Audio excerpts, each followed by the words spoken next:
Corona से ज्यादा corona हो जाने के डर से लोग बीमार हैं और ये सारा माया जाल फैलाया हमारी निकम्मी मीडिया ने। सुबह से लेके शाम तक कितनी डेथ्स हुई कोरोना से ये बताते रहते हैं, जैसे कोरोना घर के बाहर बाहें फैलाए खड़ा हो। और आप सबको और मुझे, हम सबको कोरोना की टेस्टिंग के बारे में जानकारी होनी बहुत ज्यादा जरूरी है, बहुत इंपॉर्टेंट है। नमस्कार दोस्तों, मैं अनिरुद्ध जैन आज फिर एक नई वीडियो के साथ आपके पास आया हूं जिसमें हम जानेंगे कोरोना टेस्टिंग के बारे में। But before that please subscribe to my YouTube channel to support me and click the bell icon for all the notifications.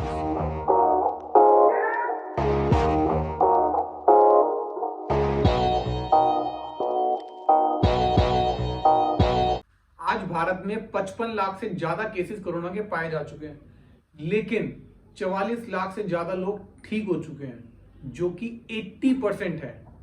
और डेथ्स हुई है 88,000, जो कि 5% से भी कम डेटा है।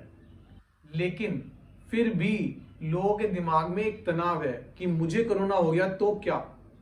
लोगों को यह जानकारी दे दूं कि लगभग 90% से ज्यादा लोग अपने घरों में ही ठीक हो रहे हैं। और डर इस बात का है क्योंकि लोगों को अधूरी जानकारी है। अब हम सबको सबसे पहले इस कोरोना के सिम्टम्स के बारे में जानकारी होनी जरूरी है। मोस्ट कॉमन सिम्टम्स क्या हैं? मोस्ट कॉमन सिम्टम्स है बुखार आना, सूखी खांसी और शरीर टूटना, tiredness. Less common symptoms are aches and pains, sore throat, diarrhoea, conjunctivitis, headache, loss of taste और स्मेल, रैश ऑन स्किन और डिस्कलरेशन ऑफ फिंगर्स और टोज।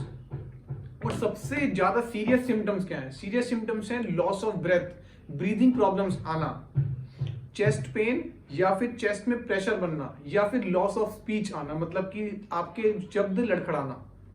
अगर ये सब बेसिक सिम्टम्स आपको हैं तो जरूरी नहीं है कि आपको कोरोना हो गया है, क्योंकि ये बेसिक सिम्टम्स नॉर्मल फ्लू के भी हो सकते हैं, जो मौसम चेंज होने की वजह से भी संभव है।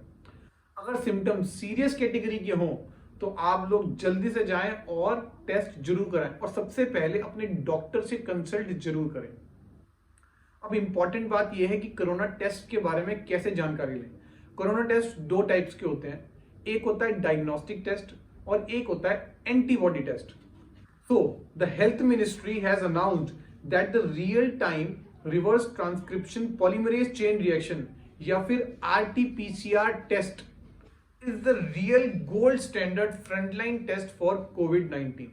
और ये कब हुआ? ये तब हुआ जब एंटीबॉडी टेस्ट सरकार कर रही थी और वो फेल होने लगे, मतलब उनके जो टेस्ट के रिजल्ट्स थे वो अनरिलायबल आने लगे। पहला रैपिड एंटीबॉडी टेस्ट। इस टेस्ट के अंदर हम एंटीबॉडी को टारगेट करते हैं, ना कि वायरस को। एंटीबॉडीज को ढूंढते हैं जो कि वायरस को हराने के बाद जनरेट होती हैं, और ये एंटीबॉडीज जनरेट होती है 9 से 28 दिन के बाद। ये टेस्ट इसलिए कामयाब नहीं रहा क्योंकि किसी किसी केसेस में ये भी देखा गया है कि एंटीबॉडीज जनरेट ही नहीं हुई। सरकार ये टेस्ट करती क्यों है? फिर सरकार डेटा बढ़ाने के लिए ये टेस्ट करती है कि हम ये टेस्ट बहुत सारी क्वांटिटी के अंदर कर रहे हैं। ये एक सस्ता और टिकाऊ टेस्ट है जो कि फॉल्स पॉजिटिव भी दे सकता है।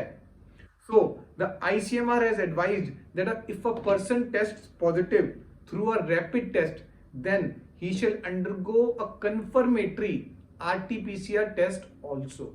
Second, RT-PCR test. This RT-PCR test is a method of testing by taking a nasal or throat swab from a patient. It involves extracting ribonucleic acid or RNA, which is the genetic material of the virus. 4 घंटे लगते हैं इस test की report आने के अंदर, जो कि सबसे इंपॉर्टेंट और फ्रंटलाइन टेस्ट है फॉर कोविड-19। Third, antigen test. और इस एंटीजन टेस्ट में it detects the virus presence by identifying the presence of specific proteins on the surface of the virus. This is a recently approved test by Abbott Laboratories, which takes 15 minutes to get results, and these can be performed at schools, offices, and other locations approved by the government. अब इसमें समस्या क्या है? समस्या ये है कि अगर आपकी बॉडी में वायरस लोड कम होगा तो ये टेस्ट रिपोर्ट क्या देगा? नेगेटिव, भले ही आप उससे इन्फेक्टेड क्यों ना हो। और फिर गवर्नमेंट की गाइडलाइंस ये कहती हैं कि अगर नेगेटिव रिपोर्ट आई और आपको सिम्टम्स हैं तो आपको फिर से RT-PCR टेस्ट करवाना होगा। मतलब आपकी जेब पे वार होगा, आपको पैसे खर्चने पड़ेंगे। रैपिड एंटीबॉडी टेस्ट वो सिर्फ सर्वेलेंस पर्पस के लिए है, जो कि ये बताता है कि आपको पहले कोरोना हुआ था या नहीं। And the ICMR has advised antibody testing as supplementary to RT-PCR testing, and it has also advised to use this antibody test as sero surveys on workers who have returned from other states, those who live in dense settings, people in containment zones, police and paramilitary personnel, among others. Antibody test की वजह से शुरुआत में लोगों में एक डर फैल गया कि हमको कोरोना हो गया, जो कि सच नहीं था। और ऐसा ही डर एंटीजन टेस्ट ने भी फैलाया लोगों को नेगेटिव बता के, और इसी डर के माहौल के अंदर लोगों ने मल्टीपल टेस्ट्स कराए और अपनी जेब से पैसे भरे। एट द एंड ये बात समझ आ रही है कि टेस्टिंग में तो गड़बड़ है ही है और गाइडलाइंस भी ठीक से लेआउट नहीं करी गई। अब करना क्या चाहिए?